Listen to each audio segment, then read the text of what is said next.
The travel from Mexico City to Cruz Blanca was, like many of my videos, freestyle and unscripted with some overall plan. From the Indios Verdes station in the north of the capital, I rode a bus across the central Mexican plateau into the forested roads snaking around the eastern Sierra Mountains. Upon arriving into La Uno, I should have taken a shuttle to the town of Pisaflores, but none were found. The bus driver indicated that I ride the taxi across the street as it was about to embark. I persuaded the taxi chauffeur to take me first to Pisaflores and, when we found that the town had no more transports that day, drive for another hour to Cruz Blanca. All the back roads starting from La Uno were small, dusty, and in many places rocky. At this point I was at the threshold into the Huasteca, a subtropical region of waving hills and fertile lands west of Mexico's Gulf Coast. Much of it has been directed toward food production, such that grazing cattle and milpa maize gardens frequented this part of the landscape. Dusk had already come by when I arrived into Cruz Blanca. The white cross for which the town is named has two instances. One at an altar by the village's north entrance, and the other here beside the chapel at the village heart. Cruz Blanca is a community of the Otomi, an indigenous group originating in the northern central Mexican highlands. It's 8 o'clock and it's dark and muggy. Everything is sticky and trying to cool. Outside I could hear a growling pig, most likely a slaughter for the tamales. The cheeping of errant chicks, and Wapango songs blaring from a neighbor's stereo. Every house I'd visited had at least the altar frame erected. Each household offered me coffee, orange, or bread. I also partook of jamoncillo, a paste made from pipián squash seed, which tasted like hints of peanut, almond, and coconut. Even though I had announced through 2 Facebook channels of my arrival into Cruz Blanca, most of the people I connected with tonight were surprised to see my sudden appearance. But, like the interesting circumstances leading to it, things worked themselves out. I awoke to cold rain sounding through an open window. While yesterday was hot, wet, and sticky, this morning was cold, wet, and sticky. Cool drizzles continued across the day. Unlike the cities that observe the 1st and 2nd of November, in many villages the 31st is the first of 3 days for the holiday. It is dedicated to the little ones, the infants and children. With origins from both indigenous and European custom, the Days of the Dead are Mexico's most recognizable holiday worldwide. It is believed to be when the spirits of departed relatives return from the lands of the dead to reunite with their families. I call it a Thanksgiving family reunion of the living and the deceased. Participants often mount photos upon the altar to identify the remembered. The altar arrangements are fairly close to complete. With permission of the families, I will present 2 altars in Cruz Blanca as they appeared by the day. The individual designs may vary, but the general scheme is consistent. An arch of palm leaves and bundles of the marigold called cempasúchil. This altar has hanging garlands of bananas and radiant spirals of palm. Other offerings include water, coffee, candles, fruits, and bread, each initially consecrated with an aromatic bark incense. The goblet burner is a design local to the Huasteca region. While the candles burn, daily activity continued. The sounds of chat in native Otomi, the smells of woody incense, the view of overcast woods, the feel of chilly mist, and the taste of sweet coffee.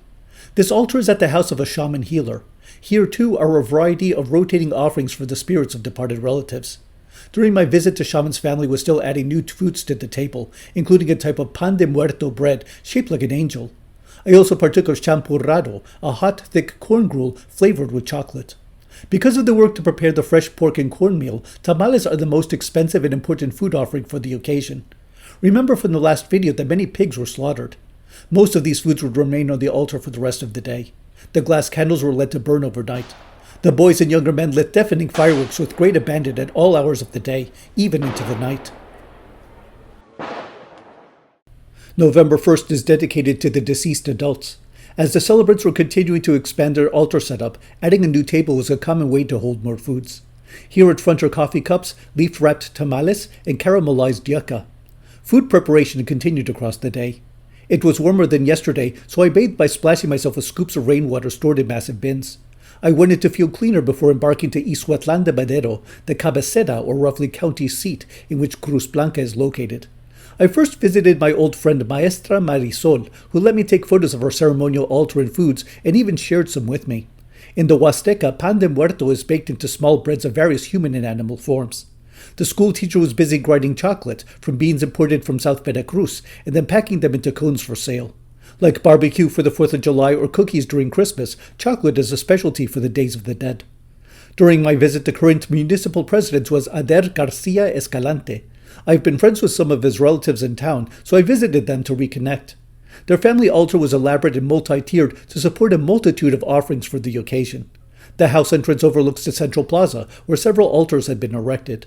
However, yesterday's storm had knocked over or torn down most of them. New additions arrived upon the altars. While the same white glass candles had been lit for the whole season, the family replaced some foods with mole chicken and pipitoria candy, garnished with the seeds of sesame and pipián squash. Unlike in the cities, little to no skull imagery appears on these altars. As an Otomi villager remarked today, the Nahuatl Xantolo has the skull presentations, such as the masquerades in the county of Chicontepec to the north. In Ixhuatlán, the tradition is more strictly All Saints' Day. Pollo con arroz en mole. The mole sauce was cooked from tomato, poblano chili, and other spices. I could listen to music from the indigenous radio and smell the fumes from the hearth's embers in the kitchen behind the dining room. The family had brought the cross from the cemetery for this occasion, to return it thereafter. Many of the porches in Cruz Blanca had a small table or platform for the orphaned souls, those who no longer had altars or relatives of their own to receive them. Leading into the house behind this altar is a trail of marigold petals to guide the spirits to the house entrance and altar. As an aside, unlike in the animated movies about the Days of the Dead, the forgotten or neglected spirits don't vanish. They simply get pissed off and retaliate by haunting and afflicting the living. For one of the region's most important holiday seasons, the festivities were rather low-key. People were tired. The constant altar rearrangements were exhausting. The food preparation was exhausting. The travels and purchases were exhausting. Women were complaining of sore backs and shoulders from making all the tamales. Heavy weather made today rather quiet. Muddy roads, chilling airs, and oppressive rains diminished outdoor activity, even transportation. By night, Cruz Blanca was hauntingly still.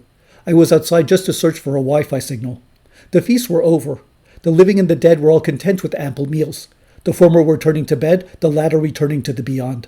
I visited the shaman and a neighbor to learn about local pilgrimages to sacred nature spaces, for which I'd like to return to make new Eye of the Serpent videos. In Mexico's indigenous villages, the abundant tamales are a highlight for the Days of the Dead. In Cruz Blanca, I actually timed my visits because I knew that the next family over would have much food to offer. The variety and preponderance of tamales are so iconic to the holiday that I here present a montage of those I ate in Cruz Blanca and Ixhuatlán.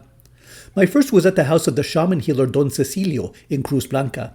His family had recently slaughtered a pig to produce the chunks of pork for each tamal, and they sold the leftover meat. Corn dough enveloped each cut, then wrapped in pahpatla leaves, which resembled those of a banana. The pahpatla added a deep, leafy flavor to the outer layer. In fact, the city of Ixhuatlán is named after the Nahuatl word for this prominent plant. The meat was so freshly ground that I often had to spit out bony shards. Although pork is the most common ingredient for the occasion, other contents were available, such as the black beans in this tamal. One set in Ixhuatlán even had diced tuna, carrot, and potato. The tamales had different sizes. The largest I've ever seen in this region is the famous sacahuil, a mass of steamed cornmeal, shredded chicken, sliced jalapeno, and other seasonings wrapped within a layer of pahpatla leaves. It could be at least 3 feet long. These tamales in Cruz Blanca were considerably smaller and more manageable. The pork was mixed with an adobada sauce heavy on stewed tomato and poblano pepper to give it a bold flavor with a mild kick. One of my final meals in Cruz Blanca had tamales with a blend of ground pork and spices. And by the morning of November 3rd, as I was embarking for my return to Mexico City, the family I was visiting gave me a bag of tamales for my travel. I stretched these across my final stay in Mexico City, and I saved the last 2 for the flight to San Antonio. In a quite actual sense, the Days of the Dead tamales were a constant through my Mexican travels, even till my last moments over the country. Hello, I have now returned to Mexico City after my 3 days of the Todos Santos, or All Saints Festival in Veracruz.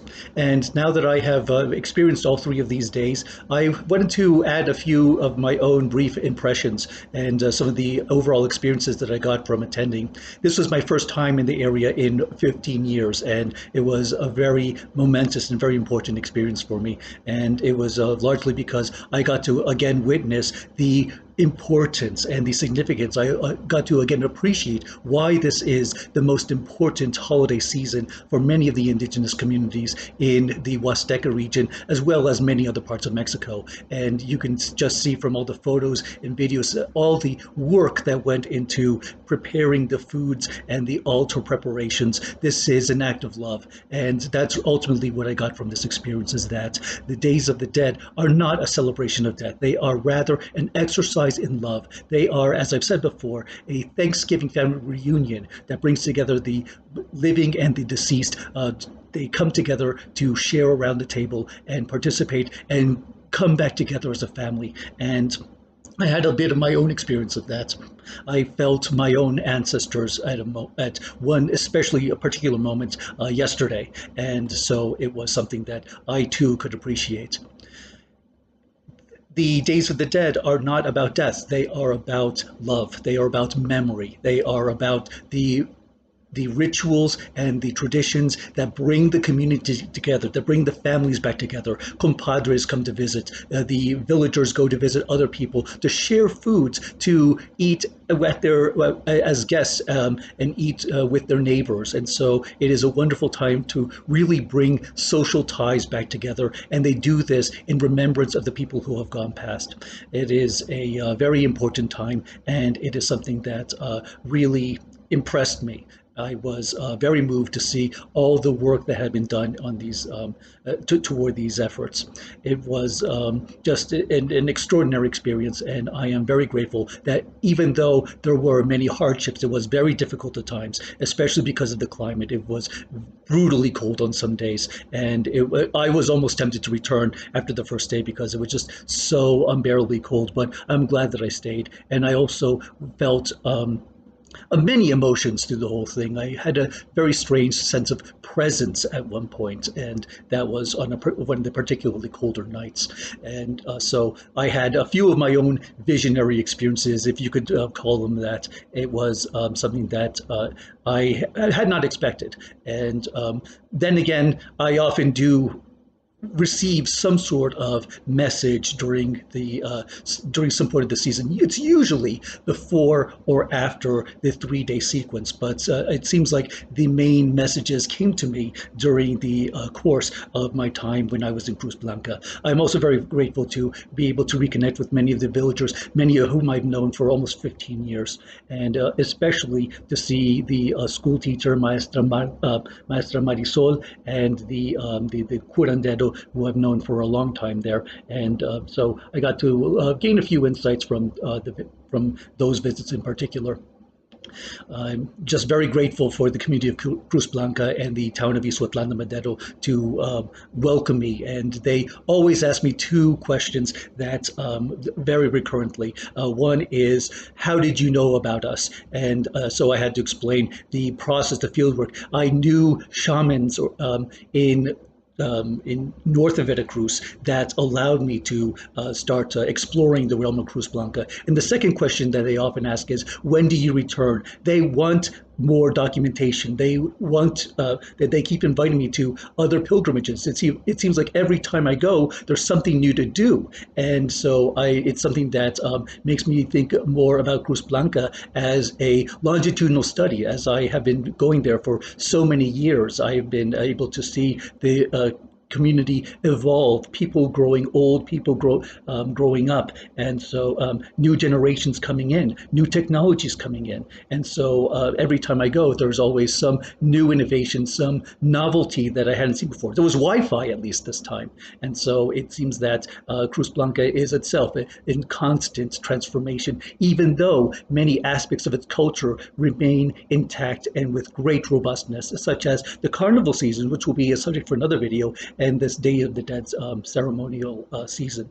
And so I just wanted to add a few of my own impressions from the extraordinary time that I had there. And I look forward to future visits to the area, because there is the Huasteca region and the state of Veracruz are some of my favorite places in Mexico, because there is just so much activity that has been relatively undocumented, and it should be out there. And I know many villagers who want me to share these things. And so this is my tribute. This is my way of showing my appreciation and and sharing their culture with the world. That is the ultimate purpose of the Eye of the Serpent, is to show the value of these indigenous cultures. And even though there is great diversity, you might be able to find some unifying themes across the many indigenous cultures from North to South America. And so I am very grateful for the opportunity to make these videos and to bring in the villagers' contributions toward these activities. So I thank you very much for